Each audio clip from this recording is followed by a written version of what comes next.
Assalamualaikum warahmatullahi wabarakatuh. Salam sejahtera dan salam sehat untuk kita semua. Perkenalkan, nama saya Marlina SKM MKM dengan nomor induk dosen nasional 0115108302. Saya bekerja di Institut Kesehatan Helvetia sebagai dosen tetap di Prodi S1 Kesehatan Masyarakat. Dari tahun 2017, selama saya bekerja di Institut Kesehatan Helvetia, saya sudah memiliki haki untuk buku ajar yang berjudul Komunikasi Kesehatan. Sebagai seorang dosen, saya menjalankan Tridharma perguruan tinggi yang salah satunya adalah pengajaran.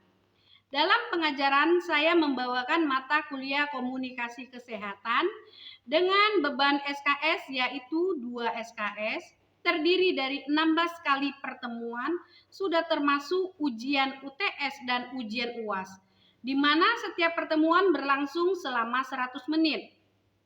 Untuk menunjang pembelajaran mata kuliah komunikasi kesehatan, saya telah mengikuti seminar mengenai perancangan kurikulum inti program studi sarjana kesehatan masyarakat.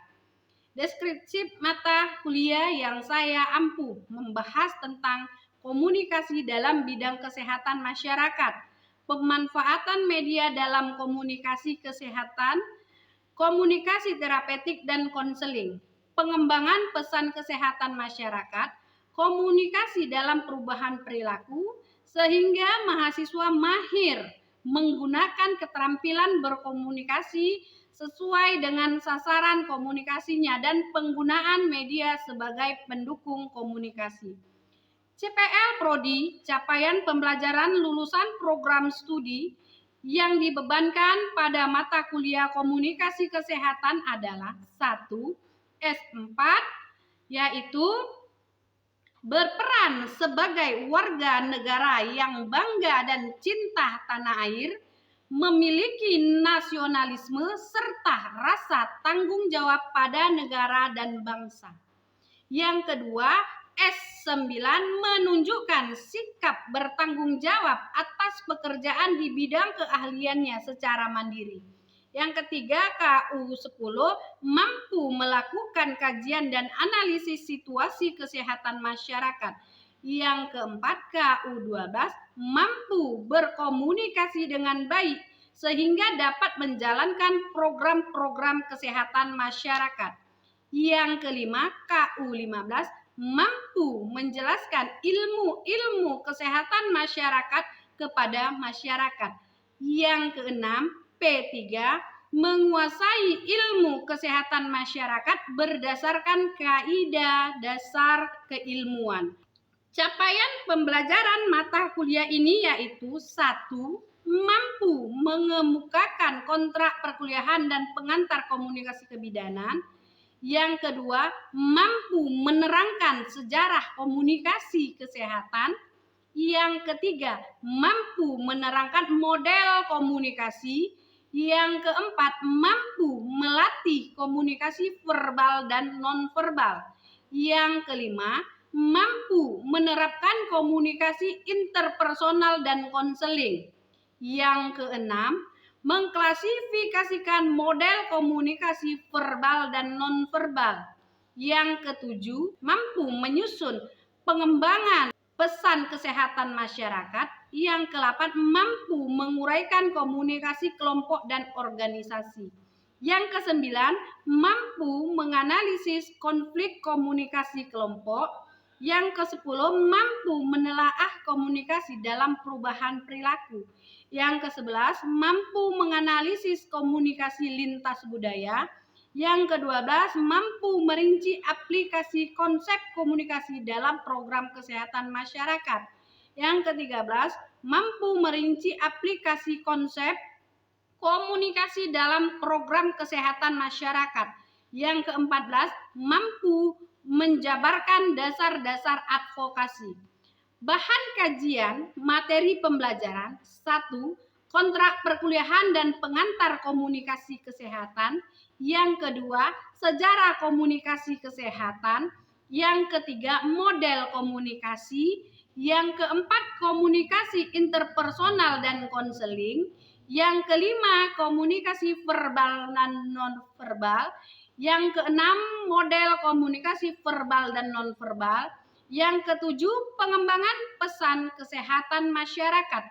Yang kedelapan, komunikasi kelompok dan organisasi. Kesembilan, konflik komunikasi kelompok. 10, komunikasi dalam perubahan perilaku. Ke-11, komunikasi lintas budaya. 12, aplikasi konsep komunikasi dalam program kesehatan masyarakat. Yang ke-14, aplikasi konsep komunikasi dalam program kesehatan. Yang ke-15, dasar-dasar advokasi. Bentuk-bentuk dalam metode pembelajaran. Metode pembelajaran yaitu ceramah yang dilakukan di awal perkuliahan, di mana untuk penyampaian teori atau kerangka konsep untuk di setiap pertemuan. Yang kedua, tanya jawab atau diskusi. Setelah dilakukan ceramah, maka dilakukan diskusi atau tanya jawab dari materi yang dibahas. Yang ketiga, resitasi, di mana mahasiswa diberikan tugas untuk dikerjakan di luar jam perkuliahan yang telah diberikan.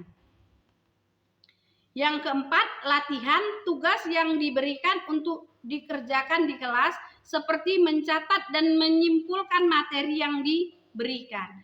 Kriteria penilaian pembelajaran ini terdiri dari teori dengan bobot harian atau absensi 10%, tugas 20%, UTS 30%, UAS 40%.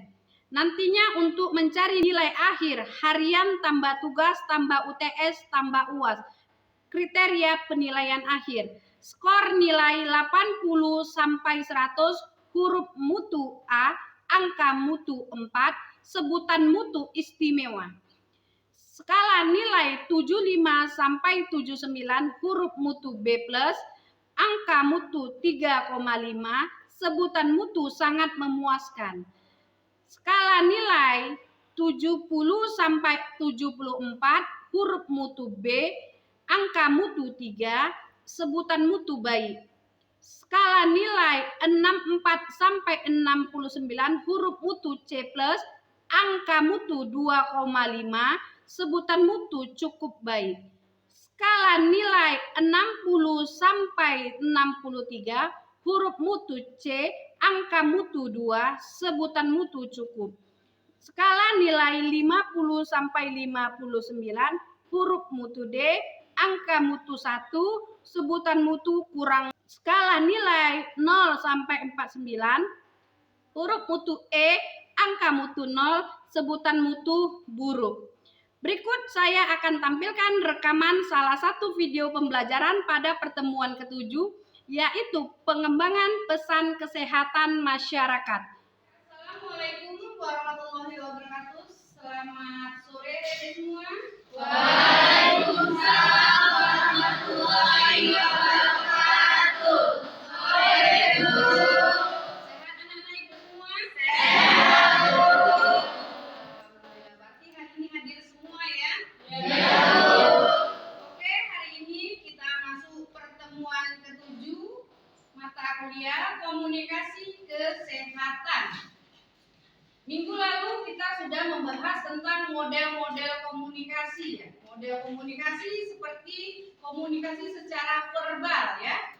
Ini kita lanjut pertemuan kita, pengembangan pesan kesehatan masyarakat. Pengembangan pesan kesehatan masyarakat. Apa itu pesan? Pesan itu sendiri dari menurut Onong, cantik namanya, Onong Uzana Effendi, merupakan terjemahan dari bahasa asing ya, bahasa asing. Pesan itu salah satu dari bahasa asing, message yang artinya adalah lambang bermakna, yakni lambang yang membawa pikiran atau perasaan komunikator. Jadi sesuatu yang berlambang itu ada artinya, maknanya. Seperti ini logo ya, logo saya. Ini ada artinya, ada maknanya. Contohnya apa? Contohnya seperti jempol. Berarti kita salah satu bentuk dari super service ya, salah satu seperti itu. Jadi simbol Ini ada maknanya atau ada artinya. Di sini ada pengertian pesan kesehatan. Gimana pesan kesehatan itu adalah pesan yang disampaikan untuk meningkatkan kesadaran, ya, untuk meningkatkan kesadaran, kemauan dan kemampuan individu untuk hidup sehat. Jadi di sini pesan supaya mengubah, ya, mengubah masyarakat supaya mau, ya, mau mengubah hidupnya berperilaku supaya hidup sehat. Oke, di sini pesan banyak nih. Salah satu kesadaran, kemauan dan kemampuan hidup sehat sebagai setiap orang agar terwujud derajat kesehatan masyarakat setinggi-tingginya. Contohnya sekarang dalam pesan, satu, penyampaian pesan, berita atau pesan dari tenaga kesehatan kita diwajibkan adalah untuk mencuci tangan sebelum dan sesudah kegiatan. Apapun itu kegiatan, kita diwajibkan untuk cuci tangan. Inilah yang harus kita ajak masyarakatnya. Gimana supaya mau berkemauan supaya hidup sehat. Satu, pencegahan dari COVID-19. Ya, kita lanjut. Di sini ada 3 alur sederhana dalam pengembangan pesan. Sikit ya. Menetapkan tujuan promosi kesehatan. Cuma 3 alur ya. 3 alur dalam pengembangan pesan dalam kesehatan. Satu, menetapkan tujuan promosi kesehatan. Jadi dalam promosi kesehatan kita tentukan dulu apa yang harus kita sampaikan. Contohnya kita mau memberikan penyuluhan, apa yang harus kita sampaikan, dan kita harus tahu apa tujuan yang akan kita dapatkan. Ya, kita harus tahu materinya, apa yang harus kita sampaikan, dan kita harus tahu apa tujuannya. Selanjutnya, menetapkan sasaran. Siapa yang akan kita jadikan sasaran dalam penyuluhan? Contohnya tadi siapa? Masyarakat yang akan kita jadi sasaran. Tempat itu di mana? Bisa jadi di desa untuk memberikan penyuluhan tentang kesehatan. Selanjutnya, mengembangkan pesan, ya, mengembangkan pesan kesehatan. Jadi di sini kita mengembangkan pesan supaya masyarakat yang kurang mengerti atau kurangnya informasi, disinilah tugas kita memberikan pengetahuan terhadap masyarakat supaya mereka tahu akan tentang kesehatan. Selanjutnya, ada hal yang harus dipatuhi dalam penyampaian pesan. Jadi bukan hanya rambu-rambu lalu lintas yang harus kita patuhi. Dalam berkomunikasi pun kita mempunyai rambu-rambu atau patuhan. Apa tuh patuh ya? Atau aturan ya. Harus ada aturan dalam komunikasi. Seperti di sini ada hal-hal yang harus dipenuhi dalam penyampaian pesan. Yang pertama, pesannya harus menarik. Kalau kita remaja, umpamanya remaja, pesan apa yang harus kita berikan? Promosi apa yang harus kita sampaikan? Pada remaja biasanya komunikasi yang harus kita sampaikan apa? Contohnya tentang narkoba.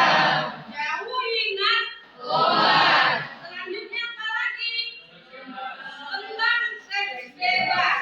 Jadi kita berikan yang menarik untuk masyarakat. Kita lihat dulu tadi siapa sasaran kita untuk komunikasi. Jangan nanti komunikasi kita mau memberikan penyuluhan sama remaja, kita berikan penyuluhan sama nenek-nenek. Ini nggak nyambung. Contohnya apa? Kita bahas tentang pernikahan dini. Kita bahas sama lanjut usia. Nggak nyambung, udah lewat masanya. Ya. Tapi kalau nenek-nenek apa? Orang lanjut usia apa yang kita harus bahas?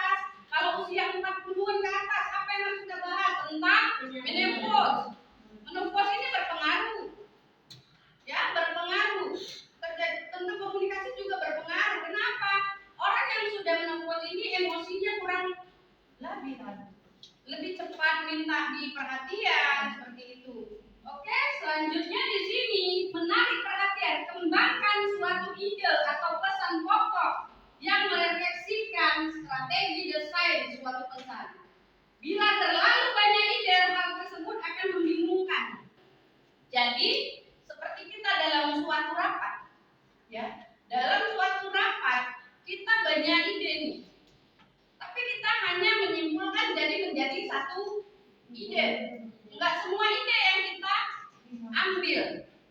Tapi ada satu ide yang mana kita ide yang ambil. Jadi kalau dalam memberikan penyuluhan, dalam supaya menarik perhatian cukup satu ide. Ya, cukup satu ide supaya apa? Tidak bingung yang menerima pesan. Seperti sekarang banyak orang mengatakan, oh harus menikah di usia muda, lebih baik. Contoh seperti itu. Ada menikah yang mengatakan menikah jangan di usia muda. Ini salah satu membuat remaja bingung. Tapi belum ada referensi seperti itu yang menikah muda itu baik, itu tidak ada. Tapi itulah makanya kita harus tahu apa tujuan kita dalam melakukan komunikasi. Kita lanjut di sini. Hal-hal yang harus dipenuhi dalam penyampaian pesan. Pesan harus dapat dipercaya. Pesan yang bagaimana yang dapat dipercaya? Coba namanya siapa? Perkenalkan, nama saya Putri Aisyah Aprilia. Diri aja.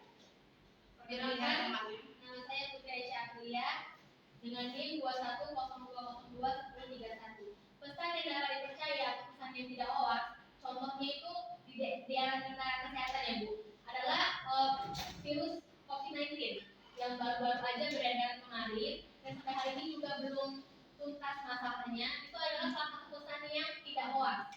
Dan contohnya yang satu lagi adalah mencuci tangan supaya terhindar dari virus, bakteri, dan kuman sebelum atau sesudah melakukan kegiatan.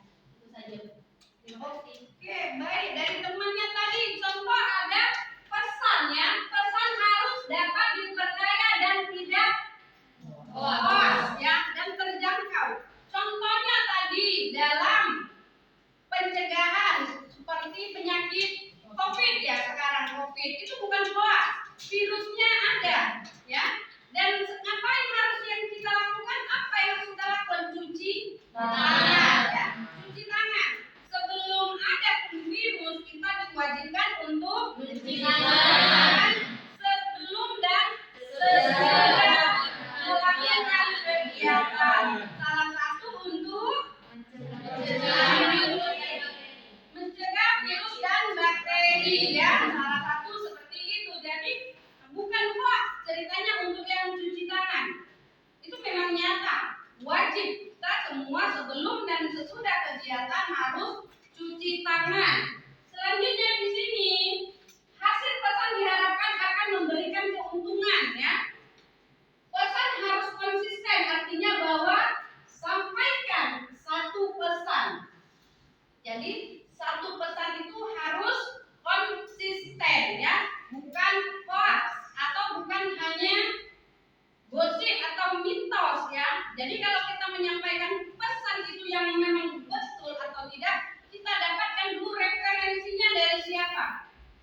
Ya, jadi bukan dari mulut ke mulut. Kita tahu dari mana pesan itu didapatkan. Jangan, oh ada pesan dari si A ini begini-begini, itu tidak ada referensinya, malah jadi kesalahpahaman, timbullah terjadi hoax yang sering terjadi sekarang ya pada remaja maupun kena gadget ya. Gadget salah satu banyak orang salah paham. Kenapa? Komunikasi yang tidak jelas. Seperti berita-berita sekarang banyak nih, komunikasi pesan tidak jelas, tidak dipercaya. Jadi banyak terjadi kesimpang siuran. Maka dalam komunikasi kita harus pesannya jelas. Tujuannya apa? Jadi ini salah satu untuk mengarah nanti kalau kita memberikan promosi kesehatan terhadap masyarakat, memberikan penyuluhan terhadap masyarakat, salah satu komunikasi kita yang jelas. Satu, dalam penyampaian pesan jangan gagap, jangan tremor dalam menyampaikan pesan. Supaya apa? Satu, dapat dipercaya. Itu memberikan keyakinan orang lain dalam penyampaian pesan. Kita lanjut ya. Di sini ada himbauan dalam pesan. Dalam media promosi, pesan dimaksudkan untuk mempengaruhi orang lain atau pesan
Bisa jadi seperti orang gambar bingung, atau orang lagi senang, atau lagi tersenyum. Inilah salah satu untuk menarik supaya mahasiswa mau melihat slide saya seperti itu. Bagaimana juga kita bisa menarik masyarakat supaya mau mendengarkan penyuluhan kita dan mau berubah supaya hidup sehat.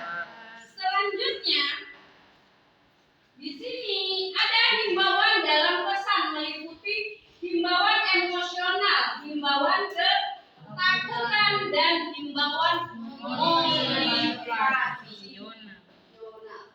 Di sini ada media cetak, ya. Di sini media dalam promosi kesehatan masyarakat. Banyak media dalam promosi kesehatan. Contohnya media cetak. Selanjutnya media elektronik, media luar ruangan. Selanjutnya media sosial. Jadi dalam penyampaian promosi kesehatan banyak cara, ya, banyak cara mengajak atau mengubah masyarakat. Tapi dari beberapa item ada 4 dari media cetak, elektronik, luar ruangan, media sosial. Apa itu media cetak? Yang bagaimana bentuk dari media cetak? Contohnya yang termasuk dalam media cetak, poster, ya, poster salah satu supaya orang mau melihat maupun membaca. Selanjutnya booklet atau leaflet. Selanjutnya papan pengumuman, ya. Seperti di kampus sering papan pengumuman. Di mana lagi? Di puskesmas sering banyak ada papan pengumuman. Selanjutnya di sini ada juga yang termasuk media elektronik. Apa aja media elektronik?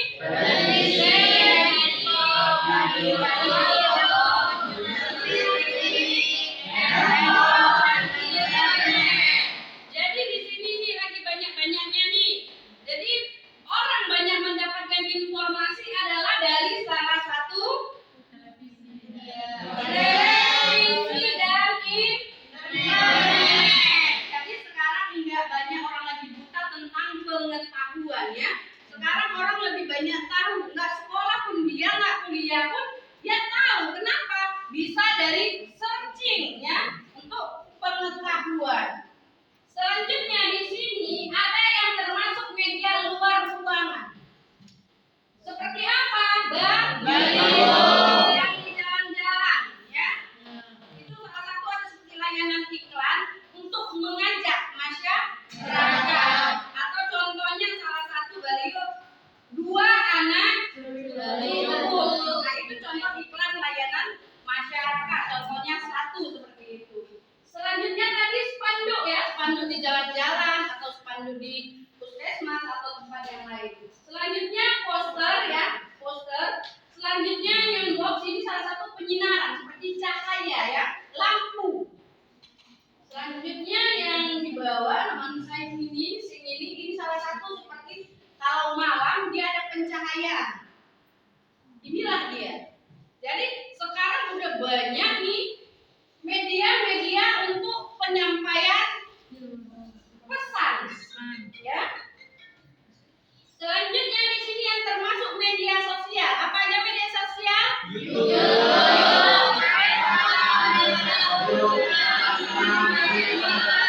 Ya, jadi banyak nih sekarang yang termasuk media sosial. Inilah yang sekarang banyak orang dapat berita atau informasi dapat dari media sosial. Oke, adik-adik, untuk materi kita tadi ada yang mau bertanya? Oke, silakan berdiri. Perkenalkan, nama saya Afirianus Ahmadiyahnya NIM 210202-102. Pertanyaan saya, bagaimana cara kita memberikan arahan kepada masyarakat yang tidak memiliki pengetahuan atau pendidikan supaya mereka menerima setiap apa yang kita sampaikan kepada mereka? Oke, baik. Ada temannya yang bisa menjawab bagaimana kita memberikan pendidikan dan pengetahuan dengan masyarakat yang kurang pengetahuannya? Ada yang bisa menjawab? Ya, kepada Ian dipersilakan. Baik, perkenalkan nama saya Ian Tirtawan Suwanana, NIM 21021115. Bagaimana cara kita, memberikan pemahaman pengetahuan kepada masyarakat yang tidak berpendidikan? Salah satunya itu mengajak atau menghimbau mereka untuk melakukan apa yang kita sampaikan dengan secara yang baik dan secara efektif yang mudah dipahami. Contohnya, kita mengajak masyarakat untuk membuang sampah pada tempatnya supaya kita terhindar dari penyakit. Terima kasih. Oke, tadi ada penjelasan dari Ian. Salah satu mengajak atau menghimbau kepada masyarakat, salah satu buang sampah pada tempatnya. Tapi kesadaran masyarakat sekarang masih kurang. Contohnya kita di wilayah Medan, di mana ada lahan kosong, disitulah buang sampah. Contohnya ya. Ada yang dapat menjelaskan lagi? Contohnya, jadi di sini gimana kita memberi pengetahuan terhadap masyarakat supaya pengetahuannya tidak kurang.